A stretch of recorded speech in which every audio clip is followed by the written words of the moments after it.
Pinagpalang araw sa inyong lahat at welcome po sa ating spiritual SOS program.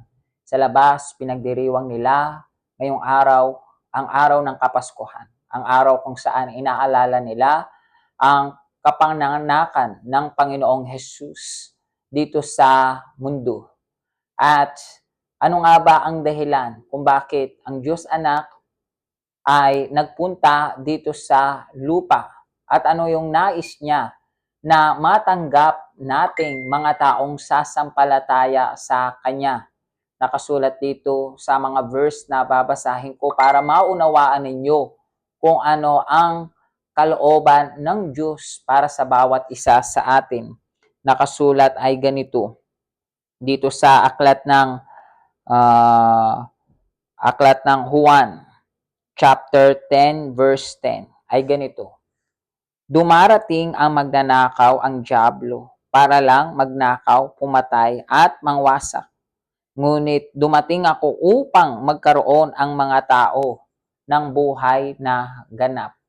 So, dito naunawaan natin na ang Panginoong Hesus ay dumating para wasakin ang lahat ng trabaho ng masama, puwersa ng kadiliman, ang lahat ng gawa ng mga demonyo, masamang spirito sa buhay ng isang tao. Kaya yung tao ay maraming problema, maraming pagdurusa, at maraming mga kahirapan. Yung Panginoon ay naparito sa mundo para magbigay ng buhay na ganap. At ano yung buhay ng ganap na yon? Ito yung kaligtasan ng ating kaluluwa na makapasok sa kaharian ng langit at tumanggap doon ng buhay na walang hanggan. Nakasulat pa ay ganito sa aklat ng unang Juan chapter 3 verse 8. Ito ang dahilan kung bakit naparito ang anak ng Diyos upang wasakin ang mga gawa ng dyablo. At ano ba ang trabaho ng dyablo sa isang tao? Walang iba kundi itulak siya na gumawa ng kasalanan, na suwayin ang Panginoon Diyos at mamuhay sa kasamaan. And dahil dito ay pwedeng mapahamak ang kanyang kaluluwa, maitapon sa impyerno sa lawa ng apoy. So ang Panginoong Hesus dumating dito para ialay niya ang kanyang buhay, para tubasin tayo sa ating mga kasalanan sa krus. Doon siya namatay upang tayo ay sa kanyang dugo mahugasan sa ating kasalanan, tayo ay mapatawad at tayo ay tumanggap ng pagpapala ng kaligtasan mula sa Kanya. At pangatlo, nakasulat dito, sinasabi ko sa inyo ang mga bagay na ito para magkaroon kayo ng kapayapaan sa akin. Daranas kayo ng paghihirap dito sa mundo, pero magpakatatag kayo dahil nagtagumpay na ako laban sa kapangyarihan ng mundo. Dito pinaunawa niya sa atin na ang kalooban ng mundo ay bigyan tayo ng problema, kahirapan, pagdusahin tayo, magkaroon tayo ng buhay na malungkot at walang kapayapaan. Pero ang Panginoong Hesus, siya ay nagkatawang tao, pinakita niya sa atin na posible na magtagumpay tayo sa lahat ng mga problema at pagsubok na pwede nating kaharapin sa mundo na ito. Yan ay sa ating pananampalataya at pagsunod sa kalooban ng Ama. At kapag tayo sumampalataya rin sa Panginoong Hesus Kristo, anumang mga problema, anumang mga pagsubok, anumang mga mahirap na sitwasyon ay mapagtatagumpayan natin sa mundo. Pero higit sa lahat, yung pinakatagumpay na pwede nating matanggap, ayun nga, yung makapasok tayo sa kaharian ng langit at tumanggap ng buhay na walang hanggan at kaligtasan. Amen? So, ito yung dapat na alalahanin mo ngayong araw ng Kapaskuhan. Na dapat mong alalahanin na yung Panginoong Hesus hindi kanya gusto magdusa, maghirap sa kamay ng masama, sa harap ng mga problema at mga hindi magandang sitwasyon nangyari sa iyong buhay. Pero ang nais ng Ama, ibigyan ka ng pagpapala ng isang buhay na nagtatagumpay dito sa mundo, pero higit sa lahat, isang buhay na ganap, isang buhay na mayroong kaligtasan at buhay na walang hanggan. Amen? So ngayon gusto ko na ipanalangin ang bawat isa sa inyo, pikit ninyo ang inyong mata. Aking Diyos, aking Ama, pinapanalangin ko ang taong ito, na siguro kahit na ngayon ay Pasko, na isang araw na dapat siya ay magsaya, pero siya ay malungkot, siya ay walang kapayapaan, siya ay maraming problema, at siya ay pinahihirapang lubos sa mga sitwasyon na kanyang hinaharap ngayon. Pero ang aking dasal, aking Diyos, na ibigay mo sa kanya ngayon, Panginoon, yung pagpapala, aking Diyos, ng solusyon sa kanyang mga problema. Ibigay mo ang kagalingan sa kanya, sa kanyang kapamilya. Ibigay mo yung himala at solusyon para ma-resolbahan ang mga problemang kinakaharap niya sa kanyang buhay. Aking Diyos, pagpalain mo siya ng iyong proteksyon, ng tagumpay sa lahat ng kanyang mga laban. Pagpalain mo siya, aking Diyos. Higit sa lahat ng kapatawaran sa kanyang mga kasalanan, mawasak ang lahat ng trabaho ng impyerno sa kanyang buhay, at siya ay tumanggap ng isang buhay na bless dito sa lupa, at isang buhay na mayroong kaligtasan papasok sa kaharian ng langit pagdating ng araw. Kaibigan, pinagpapala ko kayo ng pagpapala mula sa Diyos. Kung ikaw ay naniniwala, kung ikaw ay sumasampalataya, tinatanggap mo. At itong araw na ito ay puno ng biyaya para sa iyo, puno ng kagalakan, puno ng magandang balita, puno ng pag-asa, ng kapayapaan at kaligayahan, puno ng pagliligtas ng Diyos sa iyong buhay. Pinagpapala kita sa pangalan ng Ama, ng Anak, ng Espiritu Santo, sa pangalan ni Kristo Jesus. Amen. Amen. So kaibigan, pinagpalang na kayong lahat at naniniwala ko na may kita nyo ang pagbabago at kaibahan mula ngayon. So magpatuloy ka na sumampalataya sa Panginoong Jesus. By the way, gusto kita na imbitahan sa ating simbahang universal dito sa region natin sa La Union. Actually, meron tayong 4 simbahan dito, sa Vigan, sa Lawag, sa Urdaneta, at dito sa San Fernando City, La Union. Nandito yung mga addresses, at nandiyan din yung website natin. Sa addresses, may kita mo ang iba pang mga simbahang universal dito sa buong Philippines. And also, meron tayong simbahang universal every Sunday, at nandiyan ang schedule natin, ang mga main services ng ating church. Main service natin is alas 10 ng umaga. You are welcome na hanapin ng Panginoong Yesus ang kanyang kapangyarihan at tanggapin yung tagumpay at kaligtasan sa iyong buhay. Amen? So, paalam sa inyong lahat at makina tayo sa mga susunod na SOS program natin. Okay? Maligayang araw para sa bawat isa sa inyo. Tanggapin nyo ang pagpapala at kaligtasan mula sa Diyos. God bless you.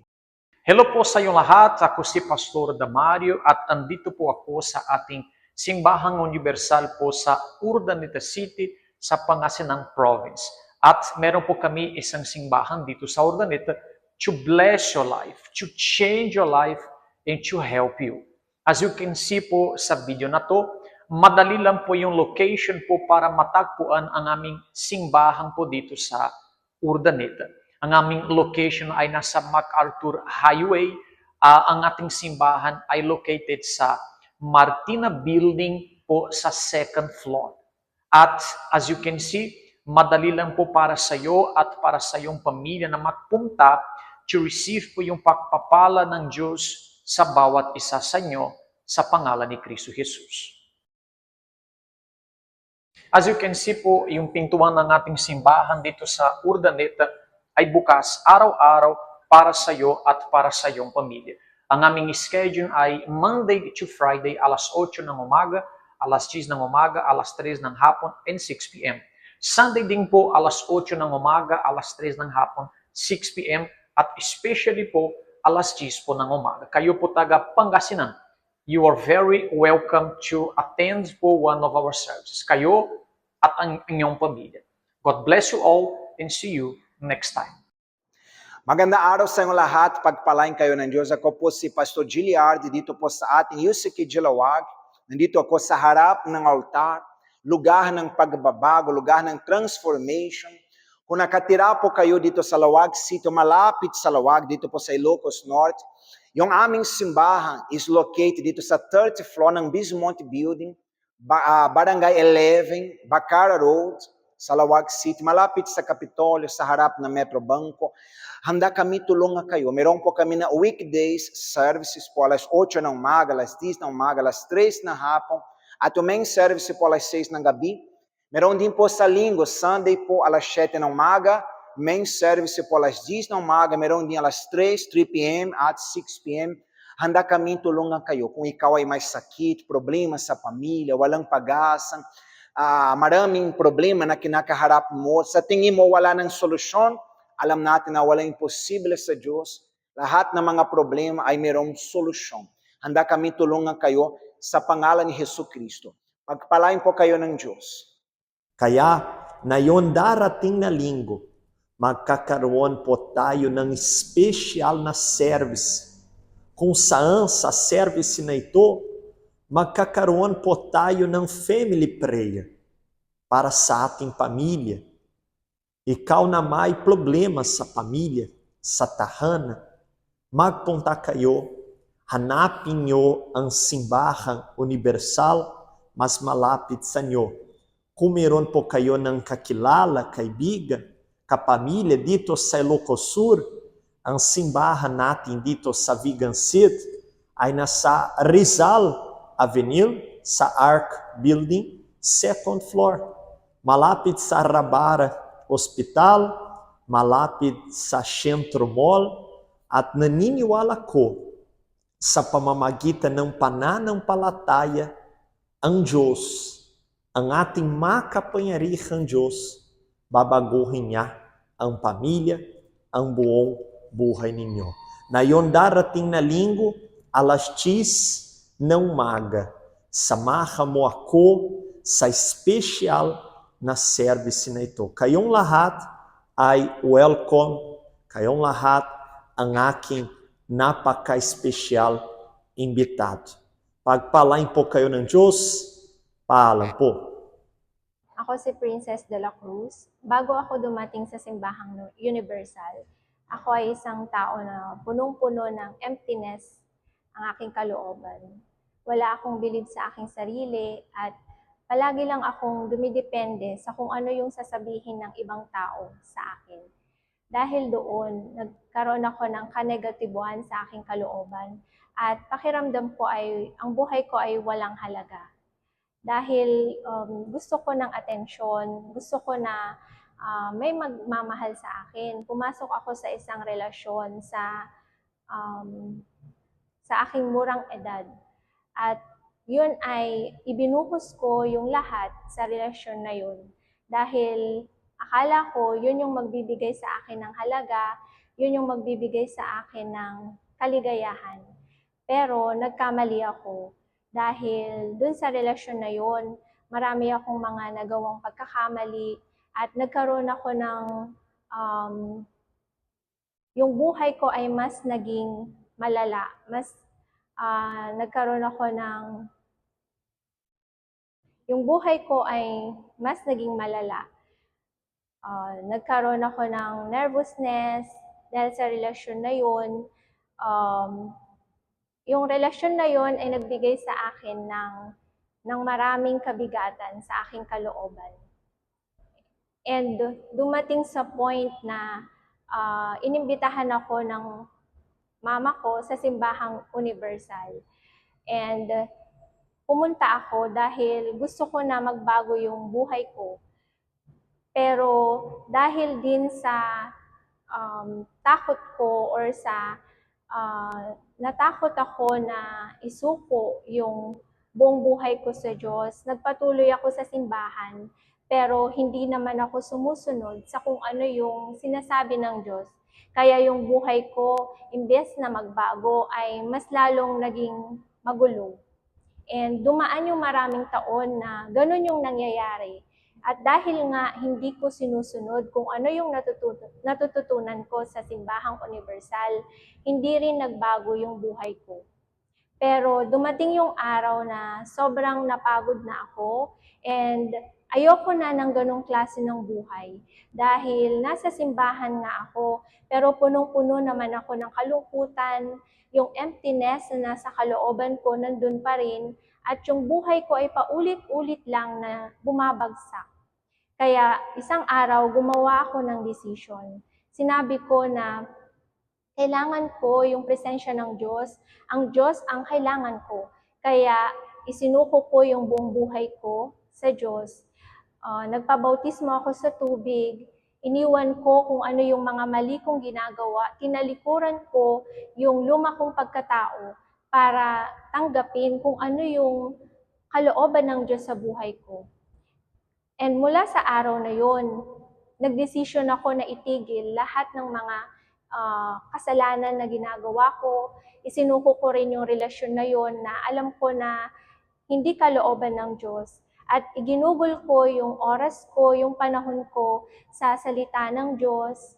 Sinunod ko kung ano yung kalooban ng Diyos. Sinunod ko kung ano yung natututunan ko sa simbahang universal. And narinig ko nga din yung kahalagahan ng banal na Espiritu Santo. Kaya nung narinig ko yung kahalagahan ng Espiritu Santo, nagdesisyon ako na hanapin siya. Nagdesisyon ako na isuko yung lahat at tanggapin yung pangako niya sa buhay ko. And ginawa ko kung ano yung natutunan ko para matanggap yung banal na Espiritu Santo. Tinalikuran ko ang lahat ng mga kasalanan, nagpakumbaba ako, at kung ano yung mga nakikita ko na mali ay itinama ko sa harapan ng Diyos. Hinanap ko rin yung banal na Espiritu Santo kapag meron akong panahon, kapag meron akong oras sa bahay, sa trabaho, kahit nasaan ako, and nag-meditate din ako sa salita ng Diyos. And isang araw, nung nandun ako sa simbahan para isik yung banal na Espiritu Santo, ay tinanggap ko nga ang kanyang presensya.